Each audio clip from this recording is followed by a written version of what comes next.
पढ़ाते कम हो गए। क्वेश्चन है अस्थाई बंदोबस्त की मुख्य विशेषता बताइए। तो सबसे पहले अस्थाई बंदोबस्त किसने स्टार्ट किया है, किसके ज़माने में स्टार्ट हुआ? ब्रिटिश शासन के ज़माने में स्टार्ट हुआ। तो पहला पॉइंट हो गया कि अस्थाई बंदोबस्त को स्टार्ट करी से ब्रिटिश लोग स्टार्ट करे से, ठीक है, ब्रिटिश लोग स्टार्ट करता है, ये हो गया। कब स्टार्ट करता है? तो 1793 में स्टार्ट होता है, 1793 में स्टार्ट होता है। और कौन स्टार्ट करता है? लॉर्ड कॉर्नवालिस स्टार्ट करता है। तो अस्थाई बंदोबस्त स्टार्ट होता है ब्रिटिश के ज़माने में। कब स्टार्ट होता है? 1793 में स्टार्ट होता है। और कौन स्टार्ट करता है? Lord Cornwallis.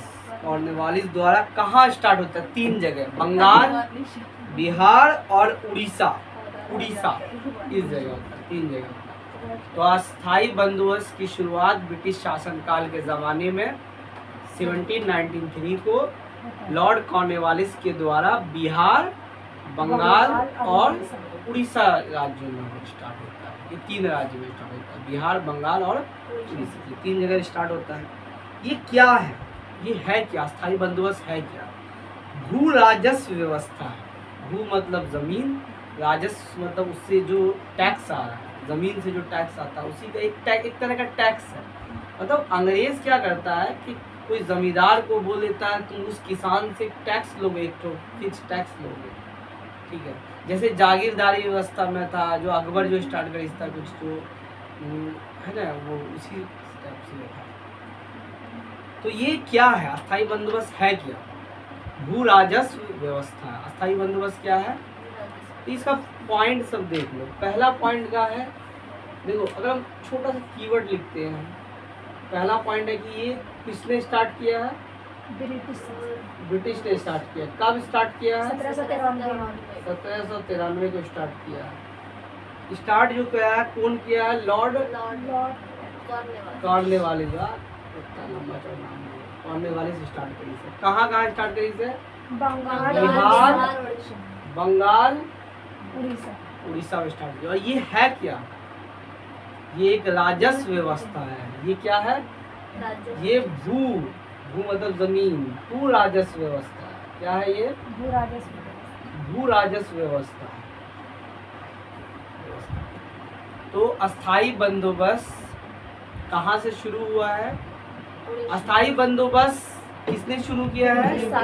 अस्थाई बंदोबस्त ब्रिटिश शासन के द्वारा शुरू हुआ है। 1793 को शुरू हुआ है। कौन शुरू किया है? लॉर्ड कॉर्नवालिस शुरू किया है। कहाँ शुरू किया है? बंगाल, बिहार और उड़ीसा में शुरू किया गया। और ये है क्या? अस्थाई बंदोबस्त भू राजस्व व्यवस्था। इतना समझ में आ गया? इसका उद्देश्य क्या है? क्यों स्टार्ट किया? मकसद क्या है? कुछ तो मकसद होगा। उद्देश्य क्या है? ब्रिटिश शासन को स्थिर राजस्व सुनिश्चित करना, कि भाई हमको एक फिक्स टैक्स मिलता रहे जमीन से, ठीक है। तो इसका उद्देश्य क्या है? कि ब्रिटिश सरकार को स्थिर राजस्व सुनिश्चित करना, तो भाई हमको इतना फिक्स टैक्स मिल जाए, बंगाल से, बिहार से, उड़ीसा से इतना टैक्स मिल जाए। और जमींदारों को भूमि प्रबंध की जिम्मेदारी देना था।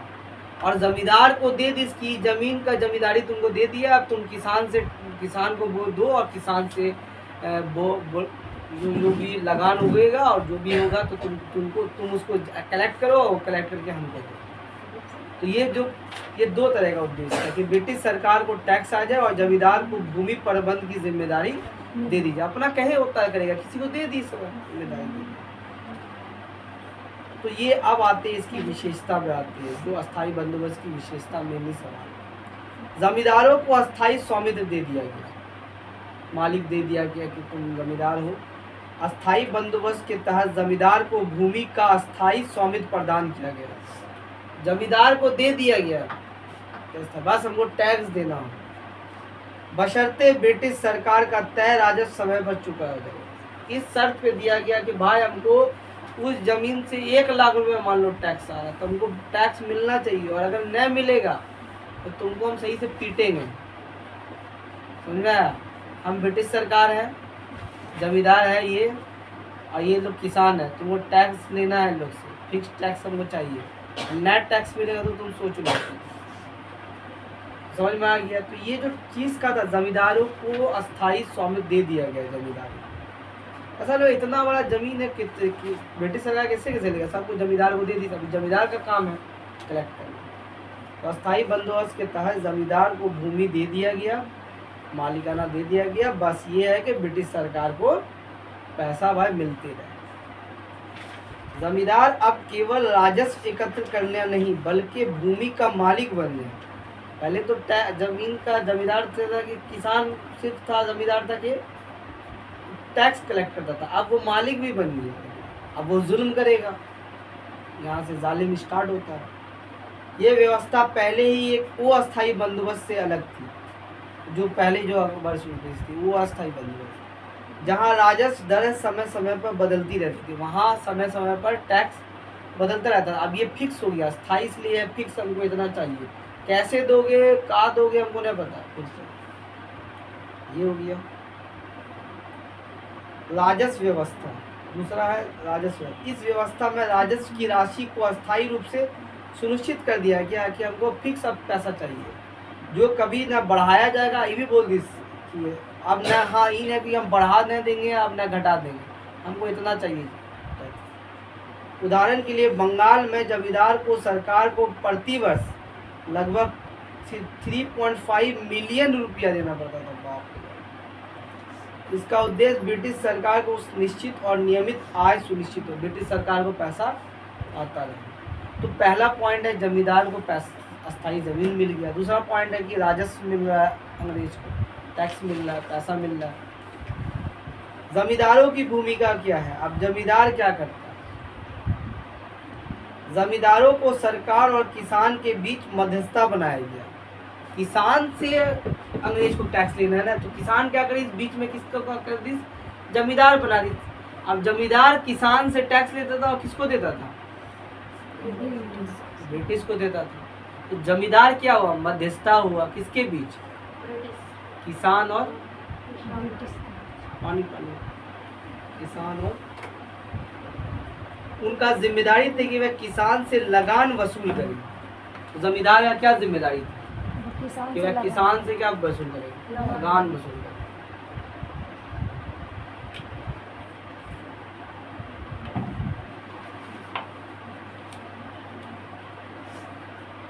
इसका एक निश्चित हिस्सा 10/11 सरकार को दे।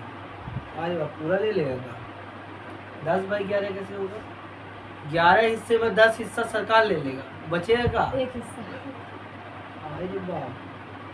जमींदार अपना हिस्सा 1/11 को अपनी आय के रूप में रखे। तो किसान के पास आएगा, एक तो गलत लग रहा है। मतलब ज्यादातर अंग्रेज ले लेगा, कुछ परसेंट जमींदार लेगा, और उस जो किसान बोई से वो का लेगा भाई, चटनी लेगा। यदि जमींदार समय पर राजस्व नहीं चुका पाते तो उनकी जमींदारी नीलाम कर दिया जाता, जिसे सनसेट लॉ कहा जाता था। मतलब क्या चीज़ है, ये जमींदार है, इसको बोला है कि तुमको ये दोनों किसान से 1 लाख रुपया, मतलब 1 लाख रुपया, ठीक है, 1 लाख रुपया टैक्स चाहिए हमको, समझा? 1 लाख रुपया का चाहिए टैक्स हमको, तुमको किसान से कलेक्ट करना। ये नए दिस अब इसकी जमींदारी नीलाम होगी और खरीद लिस्ट आफरी। अब ये जमींदारी इसके हाथ में चला गया।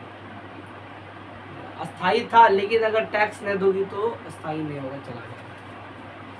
ये अस्थाई कहाँ हुआ? तो नीलामी हो गया। नीलामी होगा तो पैसा शायद वही लेगा। कौन लेगा सर? किसान की बेटी। वही जमींदार। तो ये जमींदार समय समय पर राजस्व नहीं चुका पाते तो उनकी जमींदारी नीलाम कर दी जाती थी, जिसे सनसेट लॉ कहते हैं। समझ में आ गया? अगर तुम नहीं चुका पाई तब तुम्हारा जमींदारी जब्ती होगा। किसान का क्या इफेक्ट होता है? किसान को क्या दिक्कत होता है? किसान को जमींदार के अधीन कर दिया गया। किसान किसके अंडर काम करेगा? जमींदार के अंडर काम करेगा ना। तुम लोग किसान हो, किसके अंडर काम करोगे? जमींदार के अंडर काम करेगा। उनके पास भूमि का कोई स्वामित्व नहीं था। अब किसान है, वो उगा रहा है, तो उसका जमीन का उसका कोई स्वामित्व नहीं, जमींदार का स्वामित्व है। किसान दूसरे के बेगारी कर रहा है, दूसरे के जमीन पे काम कर रहा है।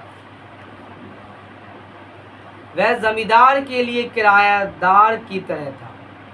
किरायादार था, जमीन तो किरायादार था।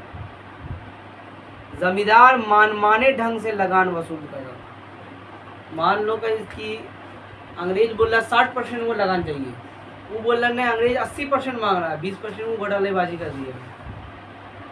ठीक है, जिसके कारण किसान का शोषण बढ़ा। शोषण वही हुआ ना, किसी पर जुल्म हुआ, वो बेचारा उतने मेहनत से उगा रहा है, ज़्यादातर तो किसान ले रहा है, फिर जमींदार भी ले रहा है, तो उसके पास क्या बचेगा। किसान को कोई सुरक्षा और अधिकार नहीं दिया गया, कोई सुरक्षा नहीं था। इसलिए अभी जो भी हो रहा है कि आज़ादी के बाद किसान पे फोकस किया गया, किसान को ज़मींदारी दिया गया, ज़मीन दिया गया, किसान को दिया गया, और किसान के लिए बहुत सारा काम हो रहा है, सरकार बहुत सारा काम कर रही है, जिससे उनकी स्थिति खराब हो गई थी। किसान खराब हो गया स्थिति उसका। समझ में आया। तो पहले का चीज़ जमींदार को ज़मीन मिल गया, फिर क्या हुआ, सरकार को टैक्स मिल गया, फिर जमींदार का भूमिका था कि जमींदार को किसान से टैक्स लेना था और सरकार को देना था। अब अगर नहीं चुका पाएगा तो इसका ज़मीन का हो जाएगा, नीलाम हो जाएगा। ठीक है, इसी को क्या बोलते हैं, सनसेट लॉ कहते हैं। जिसे अब फिर किसान का क्या दिक्कत हो गया कि किसान को एक निश्चित अमाउंट, किसान किसके अंडर काम करता था, जमींदार के अंदर काम था। मान लो किराएदार था, उसका शोषण हो रहा है। ज़्यादातर तो बड़ा मगरमच्छ अंग्रेज और छोटा मगरमच्छ जमींदार दोनों ले लेता था, उसके पास क्या बचेगा। सब कुछ तो बचता होगा, तभी तो वो मेहनत इतना कर रहा है सर। कुछ तो बचता होगा, कुछ बचा, कुछ से होगा, उसको चलेगा गुजारा। तुम एक तो काम करो, तुम इतना मेहनत करो, तुमको 30 नंबर न दे, 20 नंबर दे, तुम बोले कुछ तो तुमको नंबर 30 है, जरिए तो गलत है, हो जाएगा ना। तुमको दिन भर दिन भर तुमको खटावे और तुमको 5 रुपये दे, कुछ तो तुमका पैसा दिया हम तुमको। प्रशासनिक सरलता। अस्थायी बंदोबस्त ने ब्रिटिश प्रशासन को जटिल भू राजस्व प्रबंध से छुटकारा दिलाया। अब जमींदार को राजस्व वसूलने और जमा करने की जिम्मेदारी थी। अंग्रेज का झंझट खत्म हुआ। अंग्रेज क्या चुकावेगा, अब जमींदार को दे, जब जमींदार टेंशन ले। अंग्रेज तो रेडीमेड माल मिल रहा है उसको, लगान और टैक्स। इससे ब्रिटिश सरकार के प्रशासनिक बोझ कम हुआ और वह अन्य क्षेत्रों पर ध्यान दी। अब इधर टैक्स पर ध्यान न देगा, अब दूसरी चीज़ पर ध्यान देगा। तो क्या दिमाग लगा रहा है। ये क्या है, सामाजिक जोर। इस व्यवस्था ने एक जमींदारी वर्ग को, अब इस व्यवस्था जो अब एक वर्ग स्टार्ट हुआ, ये खुद वर्ग, ये जमींदारी वर्ग स्टार्ट हुआ। अब ये अलग बदमाशी करेगा और ये किसान के साथ अलग बदमाशी करेगा। किसान एक बार इसी में बंगाल के नक्सलवाड़ी इलाके से स्टार्ट हुआ कि लोग जमींदार किसान का ज़मीन छीन, मतलब उन लोग का ज़मीन छीन ली और कुछ पैसा वैसा कुछ बात हुआ था, इन लोग जमींदारे को मार दी। जो ज़्यादा परेशान थे जमींदार को मार दी, तो अब बन गया नक्सलाइट। वहाँ से स्टार्ट हुआ नक्सलवाड़ी। जब जुल्म करना बड़ा ख़राब है, जहाँ जुल्म होगा वहाँ झगड़ा होगा। इस व्यवस्था ने एक नई जमींदारी वर्ग, नया एक वर्ग हुआ, जमींदारी वर्ग जन्म लिया, जो धनवान हुआ, ये भी अमीर हुआ, प्रभावशाली बना, और ये वर्ग ब्रिटिश शासन का समर्थन बन गया। दोनों का 60 गट्टा मिला हुआ है। चोर मसुआर भाई क्या बोले उसको। जमींदार ने किसान से अधिक लगान वसूल कर अपनी संपत्ति बढ़ाई। ये क्या कर रहा है कि और ज़्यादा टैक्स कलेक्ट कर रहा है, संपत्ति बढ़ाई। तब किसान लोग, तब देखो अब किसान लोग कुछ सीखी। अब उन लोग क्या करता था कि उन लोग भी क्या करता था, बोलता था कि 100, अगर 200 क्विंटल अनाज हुआ है, बोलता था कि 100 क्विंटल अनाज हुआ है। वो भी अपना दिमाग लगावेगा, था कुछ तो लगावेगा। मैं सही बात है। जमींदारों ने किसानों से अधिक लगान वसूल कर अपनी संपत्ति बढ़ाई, जिससे सामाजिक असमानता बढ़ी। समाज में असमानता बढ़ेगा ना, ये अमीर होगा और किसान लोग गरीब हो जाएंगे। भूमि का व्यापारीकरण हुआ, क्योंकि जमींदारों को खरीदा बेचा जा सकता था, बिजनेस भी स्टार्ट। कृषि विकास पर सीमित प्रभाव। अस्थायी बंदोबस्त में कृषि सुधार या उत्पादन बढ़ाने की कोई व्यवस्था नहीं थी।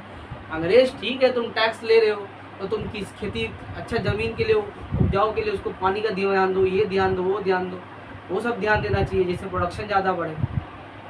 अस्थायी बंदोबस्त में कृषि सुधार और उत्पादन बढ़ाने की कोई ध्यान नहीं दिए गए। जमींदारों ने राजस्व वसूलने पर ध्यान दिया, खाली राजस्व वसूलना, टैक्स वसूलना दिया, और ना कि कृषि विकास हो, खेती बाड़ी में विकास हो, उस पर ध्यान नहीं दिया। किसानों के पास ना तो यही दिमाग में आदमी के घुस गया है और डीएनए में घुस गया है, जो आदमी जुल्म कर रहा है। किसान के पास ना तो पूंजी थी और ना ही प्रोत्साहन, जिसके कारण कृषि तकनीक। अब किसान क्या करे, उसको तो एक तो दिमाग है कि मेरे 2 मगरमच्छ है, एक तो बड़ा मगरमच्छ है अंग्रेज, एक तो छोटा मगरमच्छ है जमींदार, उसको पैसा देना है। वो कहाँ खेती बाड़ी पे ध्यान ज़्यादा देगा, उसको न अपना ज़मीन है न उसके पास पैसा है, समझा। तो वह गाय बैल ये सब पोस रहा है, क्या करेगा, दूसरी चीज़ पर ध्यान देगा, खैला वैला बना रहा है, ये सब कर रहा है, जिसके कारण कृषि तकनीक में विकास नहीं हुआ, खेती बाड़ी पे ज़्यादा विकास नहीं हुआ। अरे बाप, उतने देर से ना ध्यान था, आवाज़ सुनते रहियो, उसमें वीडियो घन घन होते रहेगा। वो तो फिर से एक बार रिवाइज करवा दें। अस्थायी बंदोबस्त की शुरुआत कहाँ से? ब्रिटिश शासन के ज़माने से हुआ है, 1793 में स्टार्ट हुआ है। स्टार्ट को करी से लॉर्ड कॉर्नवालिस को करी से। कहाँ ये और कहाँ स्टार्ट हुआ? बंगाल, बिहार, उड़ीसा में हुआ है। अस्थायी बंदोबस्त क्या है? ये एक राजस्व व्यवस्था है, ठीक है ना। इसका उद्देश्य क्या है? ब्रिटिश सरकार को बाय फिक्स राजस्व मिलता रहे और जमींदार की भूमि प्रबंध का जिम्मेदारी भाई दे दे, वो अपना जिम्मेदारी से छुटकारा मिल रहा है, उसको रेडीमेड पैसा आ रहा है, ठीक है। जमींदारों की अस्थायी स्वामित्व। अस्थायी स्वामित्व के तहत जमींदार को भूमि का अस्थायी स्वामित्व प्रदान किया गया, बशर्ते ब्रिटिश सरकार का तय में उसको पैसा मिलता रहे। जमींदार अब केवल राजस्व एकत्र नहीं बल्कि जमीन के मालिक भी बन गए। यह व्यवस्था पहले से ही अस्थायी बंदोबस्त के से अलग थी थोड़ा, जहां राजस्व दर समय समय पर बदलता रहता था। राजस्व व्यवस्था, इस व्यवस्था में राजस्व की राशि अस्थायी रूप से सुनिश्चित करी गई, जिसे कभी न बढ़ाया जा सकता था न घटाया जा सकता था। उदाहरण के लिए बंगाल और बिहार के सरकार को प्रतिवर्ष 3.5 मिलियन रुपया देना पड़ता था। इसका मुख्य उद्देश्य ब्रिटिश सरकार को कुछ ज़्यादा लग रहा है, ब्रिटिश सरकार को निश्चित नियमित आय मिलता रहता था। जमींदारों की क्या भूमिका थी?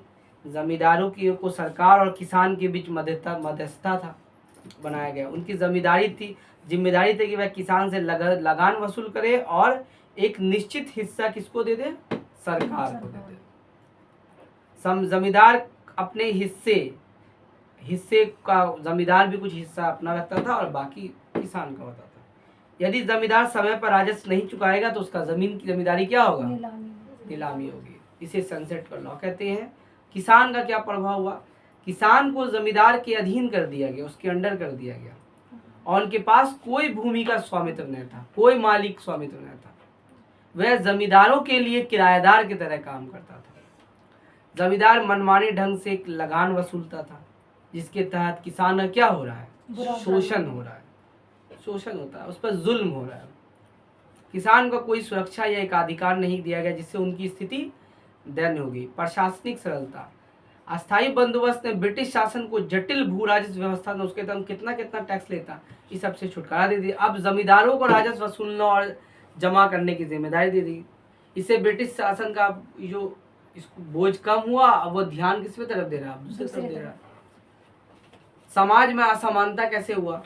इस व्यवस्था ने जमींदार एक नया वर्ग पैदा किया, जमींदारी वर्ग। जैसे अमीरी वर्ग होता है, गरीबी वर्ग होता है, मिडिल क्लास होता है, उसी तरह जमींदारी वर्ग। जमींदार लोग अमीर हो गए, किसान लोग गरीब हो गया। जमींदार ने किसान से अधिक लगान वसूल कर अपनी संपत्ति को बढ़ाया, जिससे समाज में असमानता होगा। समाज में जब गरीबी अमीरी का जब खाई बढ़ता है ना, तो समाज में असमानता होता है, ठीक है। भूमि का व्यापारीकरण हुआ, क्योंकि जमींदारों को खरीदा बेचा जा सकता था। सरकार इसी पे इसलिए काम कर रही है, सरकार कर रही है कि जो है उसको प्रोत्साहन दे रही है। अमीर लोग के पास तो पैसा, गरीब लोग क्या करेगा? तो सरकार सरकारी स्कूल में पढ़ा रही है, पढ़ाने का पैसा दे रही है, खाना दे रही है, सरकार अनाज का दे रही है, सरकार है ना प्रोत्साहन राशि देती है, सिलेंडर जो खरीदता है उसको उस पर सब्सिडी देती है। सरकार को तो आधा सब्सिडी देना चाहिए, 500 रुपये का सिलेंडर होना चाहिए किसी गरीब लोग के लिए, समझा, नहीं होना चाहिए और कम होना चाहिए। अमीर लोग के लिए 1,000 बढ़ा दो, लेकिन गरीब लोग के लिए सिलेंडर कम होना चाहिए।